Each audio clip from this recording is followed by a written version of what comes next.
Finally অনেকগুলো দিন একসাথে কাটানোর পর আজকে ফিরছি বাড়ি। চলো ব্লগটা প্রথম থেকে শুরু করি।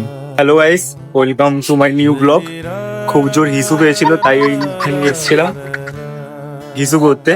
দেন এখন বেরোচ্ছি, আজকে তারকেশ্বর ছেড়ে চলে যাবো। মানে সত্যি কথা মানে আমরা হেঁটে হেঁটে এতক্ষণ এসেছি, খুব এনজয় করেছি। এখন যেতে না এত কষ্ট লাগছে, তোমাদের একদম বলে বোঝানোর বাইরে একদম। এই যে তারকেশ্বর, এখন আছি তারকেশ্বর স্টেশনের বাইরে। এই সাইডে আছে আমাদের পুরো টিম, এমআর প্রভাত ব্লগ, মিস্টার প্রভাত ব্লগ। তারপরে এই সাইডে আছে সব আনফলো তুষার দাকে সবাই করো। তারকেশ্বরতে বাড়ি যাচ্ছি। অ্যাকচুয়ালি যাদেরকে নিয়েছিলাম যে না এরা সত্যিকারে ভালো করে এই ভেবে, আদৌ এরা কেউ ভালো না। তাই বলছি যদি কাউ আমার মানে যাদেরকে চেনো বা যাদের সব আনফলো করো, সব আনফলো এই দেখো লুকাচ্ছে। আরে এই তুমি না লাগে মাফিয়া। আমি না, আমাকে চেনো না তো কেউ। বাজ পাখি নাকি এটা আন্ডারগ্রাউন্ডের বাজ পাখি। জয়দা কেমন এক্সপিরিয়েন্স বলো? এক্সপিরিয়েন্স হলো আমার কিছু হয়নি, এক্সপিরিয়েন্স হয়েছে বন্ধু বান্ধবকে নিয়ে, তোমাকে নিয়ে বেশি এক্সপিরিয়েন্স হয়েছে। ভাই আমি তো এবারে ফার্স্ট টাইম এসেছিলাম, মানে আগে আসার ইচ্ছা থাকলেও বাট আসিনি। অনেকের সাথে ডোন্ট ডিস্টার্ব মি ভাই। বছর আমি ফার্স্ট টাইম এসেছিলাম তারকেশ্বর। ভালো বেকার, ঠিক আছে, পুরো বেকার। মানে শুধু রাস্তায় 20 পা হাঁটছে তো 25 পা বসছে। তোমাকে কাঁধে করে নিয়ে এসেছিলাম, ক্লিপটা লাগাবো। লাগাও কি মিথ্যা কথা বলে, হাঁটতে পারে না নিজে, কাঁধে করে তুলে নিয়ে এসেছিলাম। নাটক ছিল, কাঁধে করে তুলে এসেছিলাম। আর এই সাইডে অনেক টিম মেম্বার আছে। ছোটুদা ভালো তো? এই তো বিয়ে হয়ে গেছে তোমার? বিয়ে দুটো করলাম মোটামুটি, আর একটা করবো মেয়ে দেখা। তোমার চ্যানেলে যদি মেয়ে থাকে।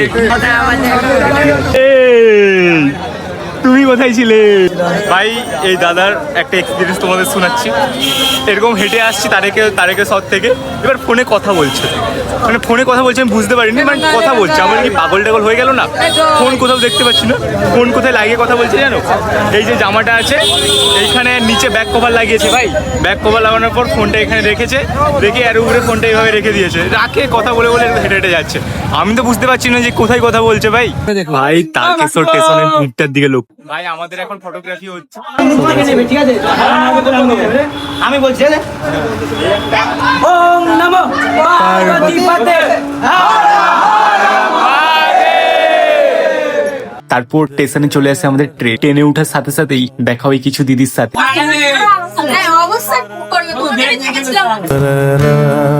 ভাই এখন বাজে 12:47। প্রথমে একটা ট্রেন ছিল, সেটা আমরা ইচ্ছা করেই উঠিনি কারণ ভিড় ছিল।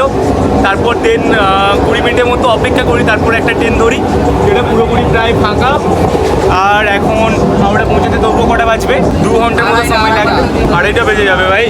তারপর এখান থেকে যাবো তুষারদার বাড়ি। দেন কালকে রাত্রে স্টে করবো, দেন আমার ঘরে ফিরে যাব। আর এই সাইডে আছে প্রভাত দা। নমস্কার। প্রভাত দা নমস্কার। কেন জানিস বড় ভিডিও করছিলাম কিন্তু আমার গাল আর চলছে না, পুরো শেষ। বাড়ি গিয়ে আমার এই পায়ে এক্সরে করতে হবে, এই পায়ে মনে হয় কিছু হয়েছে, চিট ধরেছে। ফাইনালি আজ আমরা আবার বাড়ি যাচ্ছি। বলো কিছু বলো। ভিতর থেকে ভাই মানে একটা আলাদা জিনিস কাজ করছে, মানে বুঝাতে পারছি না ভিতরটা কতটা ব্যথা লাগছে, বাট আমি বলতে পারছি না ভাই। মানে একসাথে এতগুলো দিন সবাই একসাথে বাড়িতে ভাই একলা থাকতাম, কিছু না বলে বুঝতে পারবো না, যখনই চুপচাপ থাকতাম। বাট ভাই এখানে আসার পর সবাইয়ের সাথে মিশে একটা আলাদা শান্তি অনুভব করছিলাম ভাই। সেই জিনিসটা আবার মিস করা শুরু করে দিয়েছি। একসাথে কতগুলো দিন কাটালাম ভাই। সেই শনিবার দিন আমরা বেরিয়েছিলাম, শনিবার দিন বেরিয়ে আমরা দক্ষিণেশ্বরে গিয়েছিলাম। ওখান থেকে আমরা জল তুলে তো ওখান থেকে কাঁধে করে নিয়ে বেরিয়ে আমরা গিয়েছিলাম লোহাপট্টিতে। ওখানে একটা রাতে স্টে করেছিলাম।